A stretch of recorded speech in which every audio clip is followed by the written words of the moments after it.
Hello everybody, and welcome to the Labyrinth of Limitations. For this episode, I thought we would look at another familiar musical object, kind of like looking at the cowboy chords in the last episode. But we're going to look at this C major 7 chord.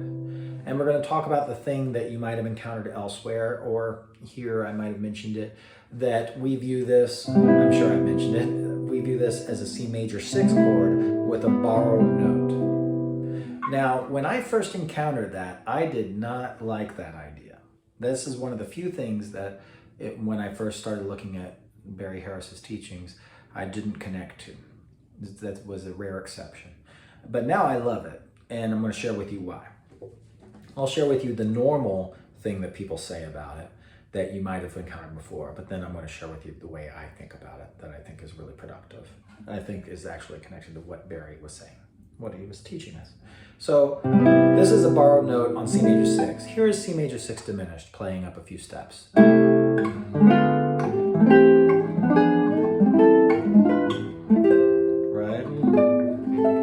So that's C major 6. If I borrow in that voice, which is the third string, the second to top note, the alto voice, it sounds like this. If I keep borrowing every step,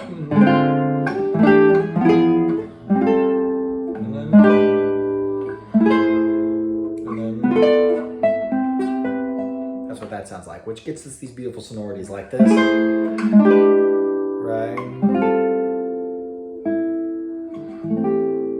You know, it gets those pretty sounds.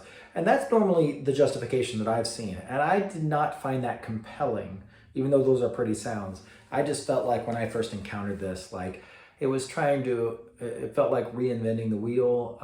I felt very comfortable with the C major 7 chord and thinking of it that way. And I thought, well, I'll just keep thinking of that as a C major 7. And then I'll also think of major 6 scales and stuff like that when I want to.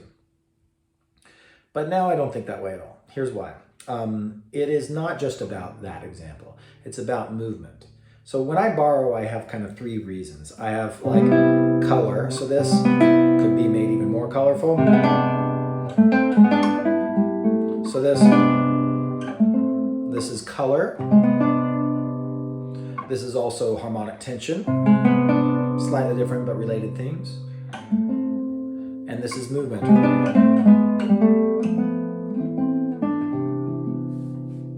It's movement, and I am enabled to do movement if I am in these familiar structures that I know so well and that I just know how to put into different situations. That's a big empowering thing in this kind of approach.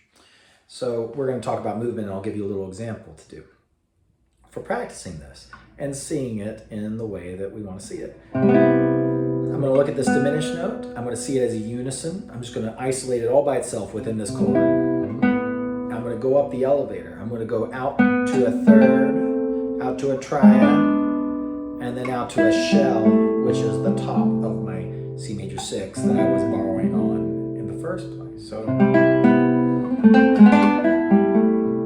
I'm going to do the same thing here.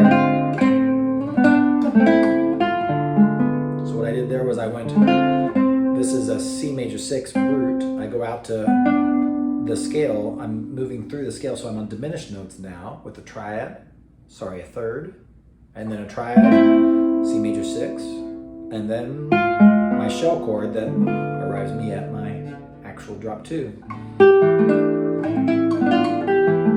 That's the next one, and then the next one.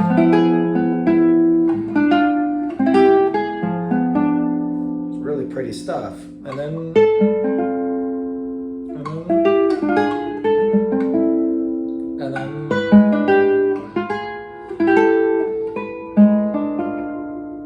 really pretty. I love that. And then whoops.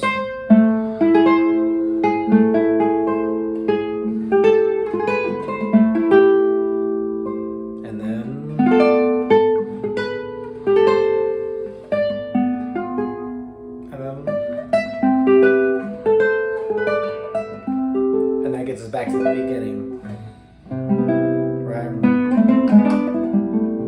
So that's the full kind of a way of doing it. You could do lots of others. So instead of going unison out, maybe I'll go view this as a shell chord, go down the elevator. So that is going from shell chord down to the triad floor, down to the third floor. So I could go like, stay on the thirds, and do some other stuff. But I'll just do this. Right? That's just, and then I gotta go.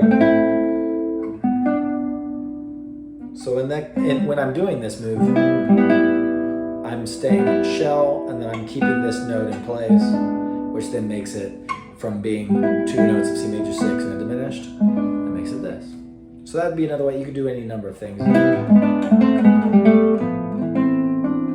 if you know your diodes and all this stuff. But what we have is, that was the original idea. Unison, out to third, out to triad.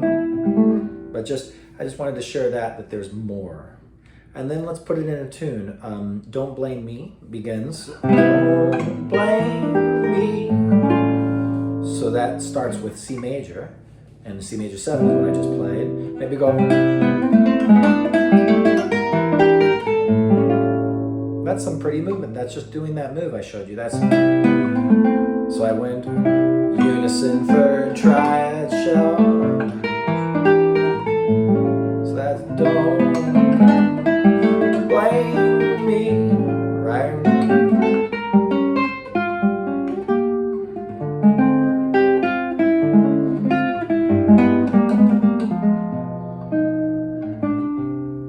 Okay. So that's an example of putting it in a tune, which we always want to challenge ourselves to make sure to do that and to think in time and stuff, and that's important. So I think, just something to end on with this. So this is looking at a familiar shape and seeing it not as an exception where I stop thinking in this way, but actually something that benefits from me thinking in this way. And also, it shows us an example of something that happens, which is that Barry gives us something that is a step towards more steps, but it's so pretty all in of itself that people will just learn it and then teach it to others, and we just keep teaching the same step.